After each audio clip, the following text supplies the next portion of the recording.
Olá! Hoje a gente vai mergulhar fundo em uma das criações mais discutidas da reforma tributária brasileira, né? Com certeza, o imposto seletivo. Exato, o imposto seletivo.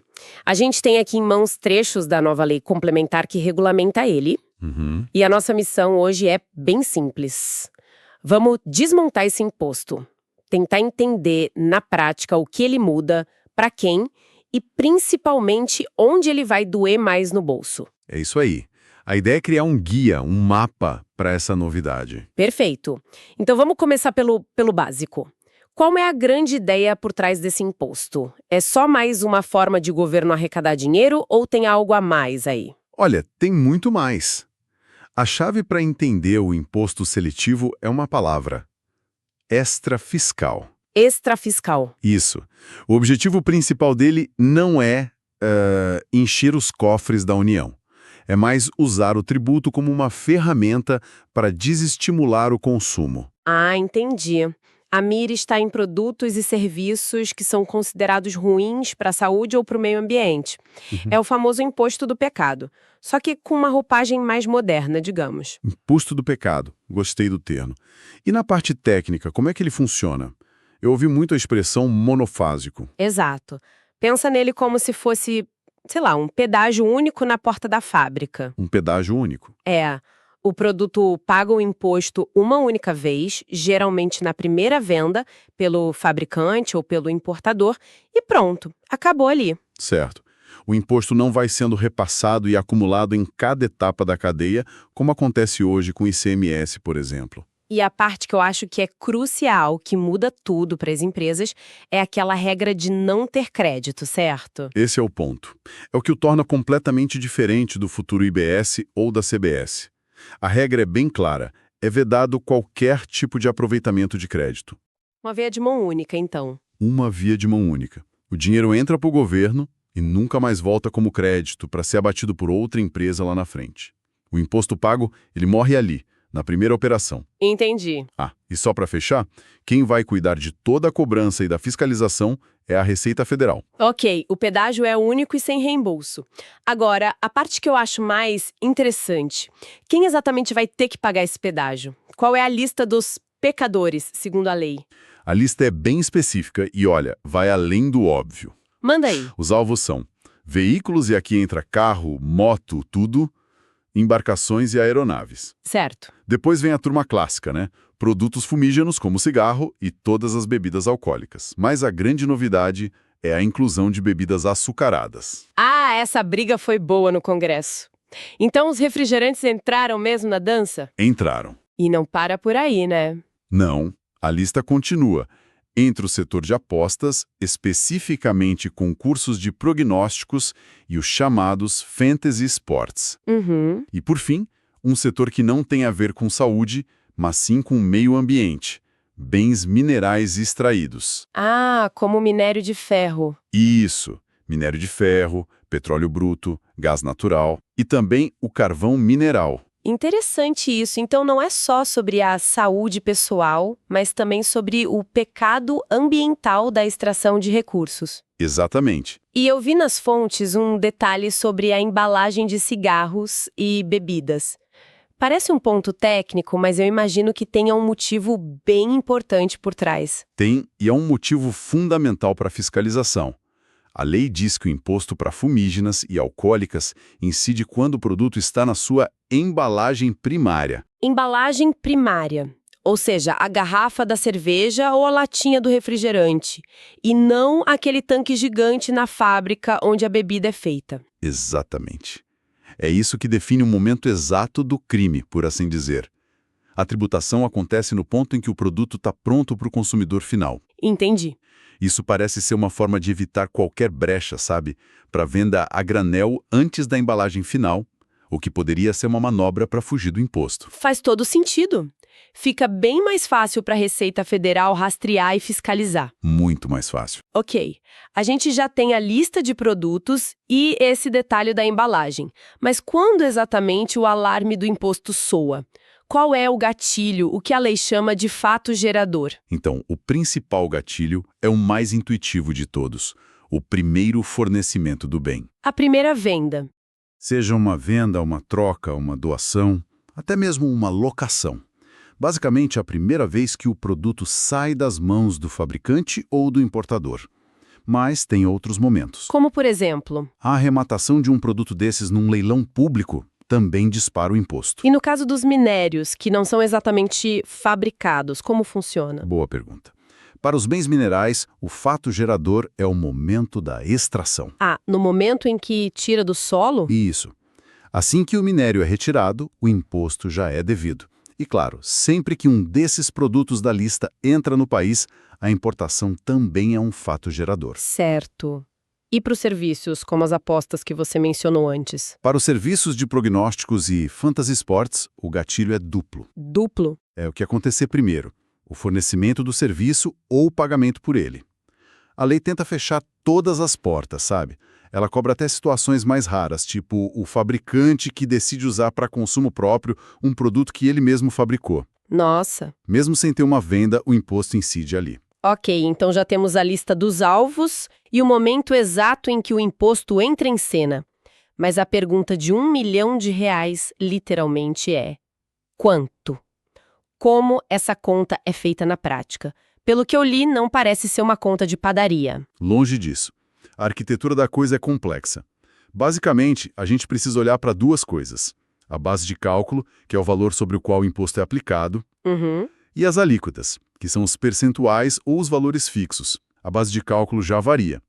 Numa venda normal, é o valor da operação. Num leilão, é o valor do lance vencedor. E para os minérios e cigarros, você tinha comentado que era um pouco diferente. Sim, para a extração mineral e para os produtos fumígenos, a lei cria uma figura chamada valor de referência. Valor de referência. Isso.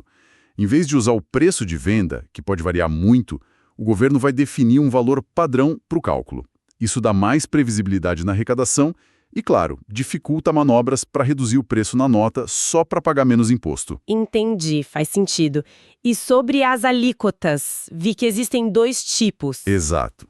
A gente tem a alíquota que é específica, que é um valor fixo por unidade de medida, por exemplo, X reais por litro de bebida ou por maço de cigarro. Certo. E temos a mais tradicional, a alíquota ad valorem, que é um percentual aplicado sobre a base de cálculo que a gente acabou de discutir. E elas podem ser usadas juntas? Podem. Em alguns casos, como nas bebidas alcoólicas, os dois tipos podem ser usados ao mesmo tempo. E quando a alíquota é ad valorem, esse valor da operação é só o preço do produto na etiqueta ou a conta é maior? A conta é bem maior, e aqui está um ponto crucial das fontes. A intenção é tributar o custo total da transação. Total. Como assim? A base de cálculo inclui não só o preço do produto, mas também juros de financiamento, multas, o frete cobrado pelo vendedor, seguros, taxas. Praticamente tudo entra nesse bolo. Caramba, então não é só o preço do carro, mas todo o custo para tirar ele da concessionária? E o que fica de fora? Deve ter alguma exceção, né? Sim, há exceções importantes. Primeiro, o próprio imposto seletivo não entra na sua própria base de cálculo, para não virar um imposto sobre imposto, né? Claro. A CBS e o IBS, os novos tributos sobre consumo, também ficam de fora. Outro ponto são os descontos incondicionais, aqueles que já estão na nota fiscal e não dependem de nada para acontecer. E a regra de transição? Essa é a regra de ouro. Até o final de 2023, o ICMS e o ISS atuais também não compõem a base. Isso é para evitar uma bitributação caótica nesse período de mudança. Ok, a base é bem ampla. E as alíquotas em si? Já sabemos os percentuais. Para os veículos, por exemplo, como vai funcionar? Os percentuais exatos ainda virão por uma lei ordinária. Mas a lei complementar já dá as regras do jogo. E quais são? Para veículos, as alíquotas serão progressivas. Elas vão se basear em critérios como potência, eficiência energética, pegada de carbono e até o potencial de reciclagem do veículo. A ideia é clara: penalizar os mais poluentes e beberrões e incentivar os mais verdes. E já existem benefícios definidos nessa lei? Sim, A lei já garante alíquota zero para veículos comprados por taxistas e por pessoas com deficiência, o público PCD. Ah, que bom. Só que para o público PCD, há um teto de R$200 mil no valor do veículo para ter direito a essa isenção total. Entendi. E no caso das bebidas alcoólicas? A discussão é sempre acalorada nesse setor. Ali o sistema é um verdadeiro quebra-cabeça. A lei permite a combinação de alíquotas ad valorem com alíquotas específicas. Ou seja, um percentual sobre o preço, mais um valor fixo por litro, por exemplo? Exatamente. E a coisa fica mais complexa. As alíquotas podem ser progressivas, de acordo com o teor alcoólico. Quanto mais álcool, maior o imposto. Faz sentido. E ainda há uma previsão de tratamento diferenciado para pequenos produtores como cachaçias artesanais, com alíquotas menores para volumes de produção mais baixos. E nos minérios, você tinha mencionado um ponto de atenção entre o que a lei diz e o que a Constituição permite, né? Exato. É um ponto que vale a pena ficar de olho. A lei complementar que a gente está analisando, ela estabelece um teto de 0,25% de alíquota na extração. 0,25%. Isso, contudo, a emenda constitucional da reforma autoriza que essa alíquota chegue até 1%. Nossa, é uma diferença bem grande. É. E essa diferença entre 0,25% e 1% vai ser sem dúvida um campo de batalha político de lobby intenso quando a lei das alíquotas for votada. Imagino. Por outro lado, para o gás natural usado como insumo na indústria ou como combustível para transporte, a alíquota já foi definida como zero. Um claro incentivo. Certo, o mapa está ficando claro, já sabemos o que, quando e como. Agora a questão da responsabilidade. Quem, no fim das contas, assina o cheque para o governo? A lei faz uma diferença importante entre o contribuinte e o responsável. Certo. O contribuinte é o ator principal, vamos dizer assim, o devedor original. O fabricante do carro, a cervejaria, a empresa de mineração, a plataforma de apostas. É quem realiza o fato gerador. E o responsável? Seria tipo um coadjuvante que é arrastado para o palco à força? É uma ótima analogia. É exatamente isso. O responsável é um terceiro que, em situações específicas, a lei obriga a pagar o imposto que o contribuinte não pagou. E que situações seriam essas? As fontes nos dão 2 exemplos muito claros. O primeiro é o transportador. O transportador? Sim. Se uma transportadora for pega com uma carga de cigarros, por exemplo, sem a documentação fiscal correta, ela, a transportadora, se torna responsável por pagar todo o imposto devido. Uau! Isso coloca uma pressão gigantesca sobre as empresas de logística. E o outro exemplo? O outro exemplo envolve as empresas de exportação, as chamadas trading companies. Certo. Elas podem comprar produtos de uma fábrica com um imposto suspenso sob a promessa de que vão exportar tudo. E se não exportarem? Aí que tá. Se essa empresa não exportar a mercadoria no prazo de 180 dias, ou pior, se desviar o produto para o mercado brasileiro, ela se torna responsável por recolher o imposto seletivo que ficou para trás. Entendi. A responsabilidade é uma espécie de rede de segurança para garantir que o imposto seja pago, de um jeito ou de outro. Agora, o material menciona uma penalidade com um nome que nos assusta, a pena de perdimento. O que é isso? É exatamente o que parece. É a pena de confisco da mercadoria. Confisco? Confisco. Ela é extremamente severa e direcionada especificamente para produtos fumígenos. Só para cigarros e derivados, então? Exato. Se cigarros, por exemplo, forem encontrados sendo transportados, armazenados ou vendidos sem a documentação fiscal adequada, o Estado simplesmente toma a carga. E se a carga for perdida, a dívida do imposto desaparece? De forma alguma. E esse é o ponto que torna a medida tão dura. A lei deixa claro que o perdimento dos bens não extingue a dívida do imposto. Meu Deus. Ou seja, o infrator perde a mercadoria e ainda continua devendo tributo. A punição é dupla. Espera, mas a parte mais chocante que eu li nas fontes é que não para na carga.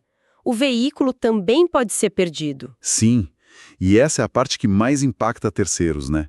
O veículo usado no transporte desses produtos ilegais também pode ser confiscado. Mas sob que condições? Para isso acontecer, Precisa ser provado que o dono do veículo ou os funcionários dele participou, facilitou ou se beneficiou da fraude. Deixa eu ver se eu entendi. Uma empresa de transportes que não tem nada a ver com a fabricação do cigarro pode perder um caminhão, um ativo de R$ 1 milhão, porque o cliente apresentou uma documentação falsa. Pode. Isso joga uma responsabilidade de verificação gigantesca no colo do setor de logística. Joga.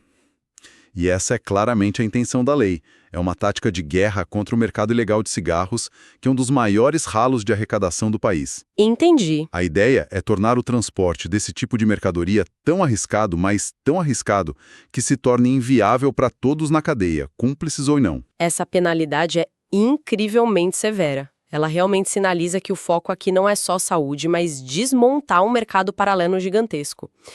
Ok, com isso em mente, vamos tentar amarrar tudo. Vamos lá. O imposto seletivo é, então, o novo imposto do pecado do Brasil, mas com essa pegada ambiental. Ele é monofásico, cobrado uma vez só, e sem direito a crédito, o que o torna um custo definitivo.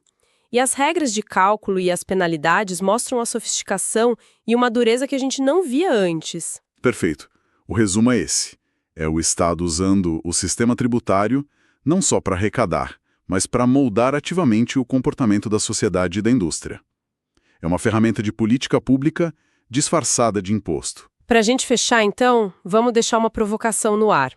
A lei que a gente analisou cria o esqueleto, define critérios técnicos para as alíquotas, como eficiência energética e pegada de carbono para os carros, mas a definição da carne, os percentuais exatos que vão doer no bolso, ainda depende de uma lei ordinária que vai passar por todo o processo político no Congresso. Exatamente. E isso levanta a questão que todos nós deveríamos observar nos próximos meses.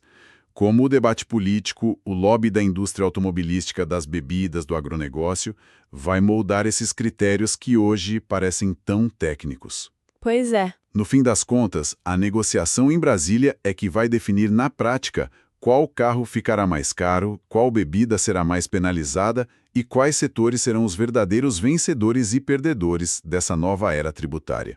A parte técnica está na mesa, mas o jogo político está só começando.